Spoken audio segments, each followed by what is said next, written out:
Welcome to ThinkNext technologies private limited.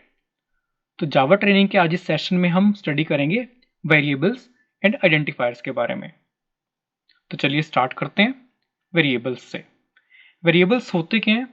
Java programming में अगर आपने किसी भी वैल्यूज़ को कहीं पर मेमोरी में स्टोर करना है तो वो आप स्टोर करते हो वेरिएबल्स की हेल्प के थ्रू। तो सबसे पहले आप क्या करते हो, जो भी आपने वैल्यूज़ को स्टोर करना है मेमोरी में उसको पहले आप वेरिएबल में स्टोर करते हो, देन उस वेरिएबल को मेमोरी में प्लेस करते हो। तो जो वेरिएबल्स हैं एक तरह के कंटेनर्स हैं जो वैल्यूज को स्टोर रखते हैं अपने में। नेक्स्ट, जावा आइडेंटिफायर्स।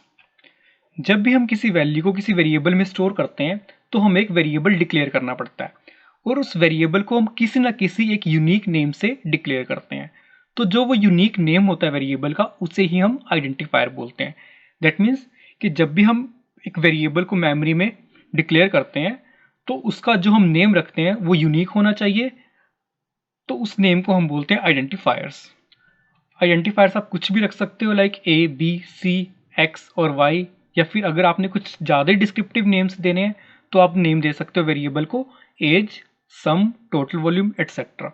इस टाइप का कोई भी नेम अगर आप एक वेरिएबल को देते हो तो उस नेम को ही हम बोलते हैं आइडेंटिफायर। इसे हम आइडेंटिफायर इसलिए बोलते हैं क्योंकि आइडेंटिफिकेशन के लिए यूज होता है ये। तो अगर मैं आपको बहुत ही सिंपल लैंग्वेज में बताऊं तो वेरिएबल्स क्या होते हैं, जो वैल्यूज को स्टोर करते हैं, और जो वेरिएबल्स का हम नेम असाइन करते हैं उस नेम को बोलते हैं आइडेंटिफायर। बट एक कंडीशन है कि जब भी आप किसी वेरिएबल को नेम असाइन करते हो तो वो नेम यूनिक होना चाहिए। दैट मीन्स मल्टीपल वेरिएबल्स के सेम नेम नहीं हो सकते। Next, declaring variables. अब मैं आपको बताऊंगा कि कैसे आप वेरिएबल्स को मेमोरी में डिक्लेयर कर सकते हो। तो वेरिएबल को मेमोरी में डिक्लेयर करने के लिए सबसे पहले हमें वेरिएबल की टाइप पता होनी चाहिए, देन वेरिएबल का नेम पता होना चाहिए। तो वेरिएबल को डिक्लेयर करने का जो सिंटेक्स है वो है type space variable name equal to value. That means सबसे पहले आप असाइन करोगे कि किस टाइप का आपने वेरिएबल डिक्लेयर करना है, वो टाइप, फिर उसके बाद वेरिएबल, दैट मीन्स कि जो वेरिएबल का नेम होगा, फिर अगर आपने कोई वैल्यू वेरिएबल को असाइन करनी है तो उसके लिए आप यूज करते हो ये इक्वल टू का साइन। इस इक्वल टू के साइन को जावा में हम बोलते हैं असाइनमेंट ऑपरेटर। इसे हम असाइनमेंट ऑपरेटर इसलिए बोलते हैं क्योंकि ये वैल्यू असाइन करता है किसी वेरिएबल को। जावा के केस में जो भी वैल्यू असाइन होती है वो हमेशा राइट टू लेफ्ट होती है। उसके बाद लास्ट में आप देख सकते हो एक सेमीकोलन का साइन। उस सेमीकोलन का साइन इसे हम बोलते हैं टर्मिनेशन ऑपरेटर। किसी भी स्टेटमेंट के लास्ट में टर्मिनेशन ऑपरेटर या सेमीकोलन का हम साइन प्लेस करते हैं ताकि उससे हमें पता लग जाए कि ये एंडिंग ऑफ स्टेटमेंट है। तो ये सिंटेक्स है एक वेरिएबल को डिक्लेयर और इनिशियलाइज करने का। डिक्लेयर मीन्स कि जब भी कोई वेरिएबल अपनी डाटा टाइप के साथ आएगा तो उसे हम बोलते हैं वेरिएबल डिक्लेरेशन। और जब हम फर्स्ट टाइम किसी वेरिएबल को वैल्यू असाइन करते हैं तो उसे बोलते हैं वेरिएबल इनिशियलाइजेशन। टाइप जो है वो कुछ कोई भी डाटा टाइप हो सकती है, like int, double, float, Boolean, string, कोई भी डाटा टाइप हो सकती है वेरिएबल की।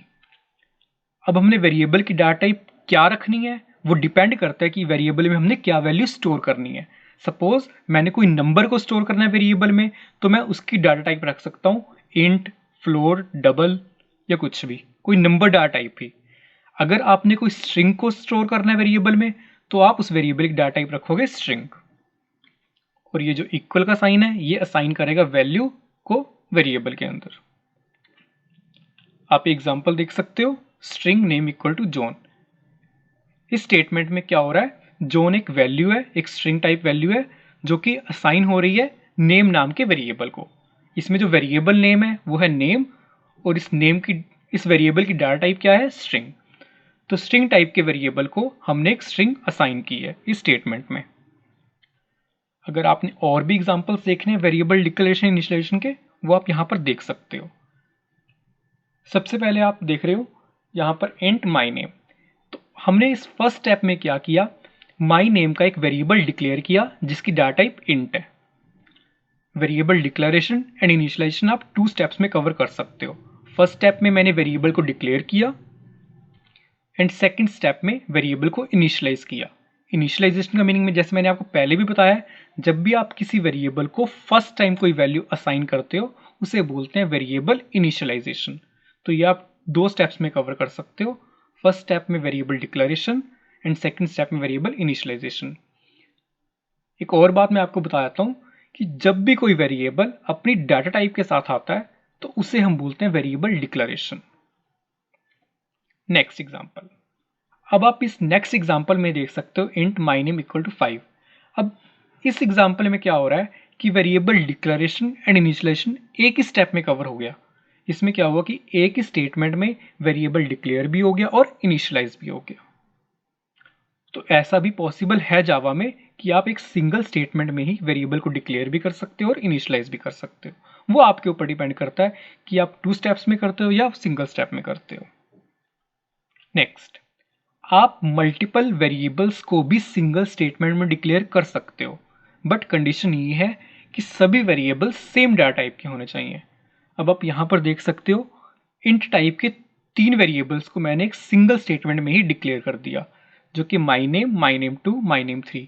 ये 3 वेरिएबल्स हैं, तीनों इंट टाइप के हैं, तो मैंने इनको एक सिंगल लाइन में ही डिक्लेयर कर दिया। ऐसा भी पॉसिबल है जावा में।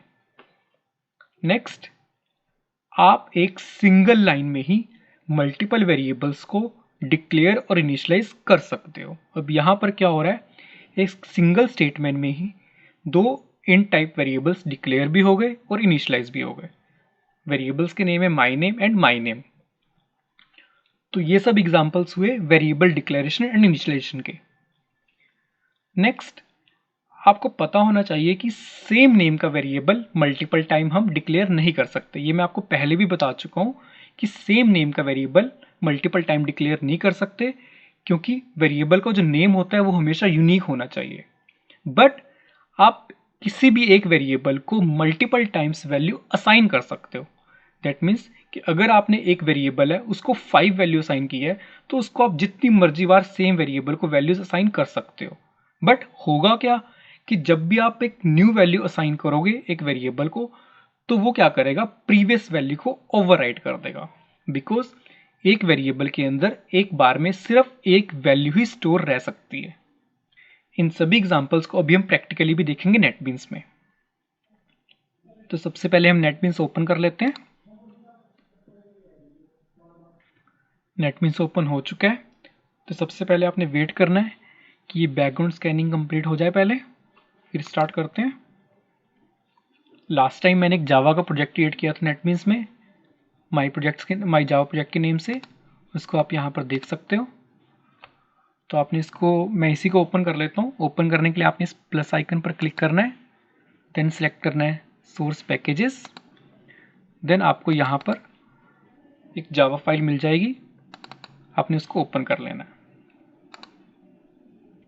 तो मेरा जावा का प्रोग्राम जो है ओपन हो चुका है। अपने कर्सर को आपने मेन मेथड के अंदर लेके जाना है। तो यहाँ पर मैं आपको बताता हूँ कि कैसे आपने एक वेरिएबल डिक्लेयर करना है। वेरिएबल को डिक्लेयर करने के लिए सबसे पहले आपको पता होना चाहिए कि आपने वेरिएबल की डाटा टाइप क्या रखनी है, और डाटा टाइप डिपेंड करेगी कि आपने वेरिएबल में वैल्यू क्या स्टोर करनी है। सपोज मैंने एक वेरिएबल में 10 को स्टोर करना है, तो 10 एक नंबर है, और नंबर को स्टोर करने के लिए मैं इंट डाटा टाइप ले लेता हूँ, इंट x इक्वल टू 10। तो इंट जो है डाटा टाइप है, x वेरिएबल नेम है जिसे हम आइडेंटिफायर भी बोलते हैं, ये असाइनमेंट ऑपरेटर है जो कि वैल्यू 10 को x के अंदर असाइन कर देगा। ये स्टेटमेंट टर्मिनेशन ऑपरेटर है जो डिसाइड करता है एंडिंग ऑफ स्टेटमेंट। तो यहां पर एक सिंगल स्टेटमेंट में x नाम का एक वेरिएबल डिक्लेयर भी हो चुका है और इनिशियलाइज भी हो चुका है। नेक्स्ट, अगर आपने एक सिंगल लाइन में वेरिएबल को डिक्लेयर करना है, देन नेक्स्ट लाइन में उसको इनिशियलाइज करना है। तो यहां पर क्या हुआ, y नेम का एक वेरिएबल फर्स्ट स्टेप में डिक्लेयर हुआ एंड नेक्स्ट स्टेप में इनिशियलाइज हुआ। इनिशियलाइज मीन्स कि जब भी आप किसी वेरिएबल को फर्स्ट टाइम वैल्यू असाइन करते हो तो उसे बोलते हैं वेरिएबल इनिशियलाइजेशन। नेक्स्ट, एक सिंगल स्टेटमेंट में अब मैं मल्टीपल वेरिएबल्स डिक्लेयर करने वाला हूं, a, b, c। अब यहां पर 3 वेरिएबल्स इंटीजर टाइप के डिक्लेयर हो चुके हैं। इनको वैल्यू हम बाद में असाइन कर सकते हैं। A equal to 10, B equal to 20, C equal to 30। तो ये तीन वेरिएबल्स डिक्लेयर एंड इनिशियलाइज हो चुके हैं। अब देखो, अगर मैं इंट x को फिर से डिक्लेयर करता हूं तो यहां पर एरर आ जाएगा। ऐसा क्यों? क्योंकि x नेम का एक वेरिएबल ऑलरेडी मेमोरी में डिफाइन हो चुका है। तो सेम नेम का वेरिएबल आप बार बार डिक्लेयर नहीं कर सकते। हमेशा आपको वेरिएबल को डिक्लेयर करने के लिए एक यूनिक डिफरेंट नेम ही यूज करना पड़ेगा। अब मैं आपको बताता हूं कि कैसे आप एक सिंगल स्टेटमेंट में मल्टीपल वेरिएबल्स को डिक्लेयर भी कर सकते हो एंड इनिशियलाइज भी कर सकते हो।